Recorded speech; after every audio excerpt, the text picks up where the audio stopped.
हमारो भतार दुनु खाई छे अनार ई दर्द बड़ी दै छै गे। सखी हमारो भतार दुनु खाई छे अनार ई दर्द बड़ी दै छै गे। रोजे रतिया में लहंगा उठाई के भतार सखी लै छै गे। रोजे रतिया में घूंघटा उठाई के मरद सखी लै छै गे। अरे दादा रे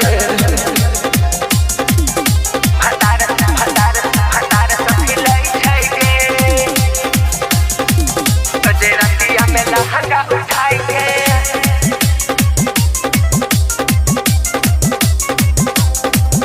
भतार सखी लै छै गे। भतार सखी लै छै गे। बिना कइले सखी नहीं सुतै छै रतिया में सोइया होठ चुसै छै। मार डाला रे दादा। बिना कइले सखी नहीं सुतै छै रतिया में सोइया होठ चुसै छै। दिलावा पे हाथ जगा के सारी रात हमर मरद ऐसने बाबू। धक दिलावा पे हाथ जगा के सारी रात हमर होठ फुलाए दै छै गे। रोजे रतिया में लहंगा उठाई के भतार सखी लै छै गे। रोजे रतिया में घूंघटा उठाई के मरद सखी लै छै गे। आही दादा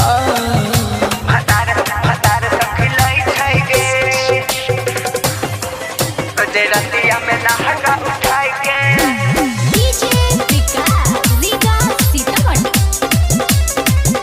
भतार सखी लै छै गे। भतार सखी लै छै गे। राइटर वीरेंद्र बोलै छै बात गे सोही सुहाना करै छै रात गे। हम का करी रे। राइटर वीरेंद्र बोलै छै बात गे सोही सुहाना करै छै रात गे। धके हमारा के बाजा सुता के हमर राजा अहि माइले। धके हमारा के बाजा सुता के हमर राजा बतिया बुताई दै छै गे। रोज रतिया में लहंगा उठाई के भतार सखी लै छै गे।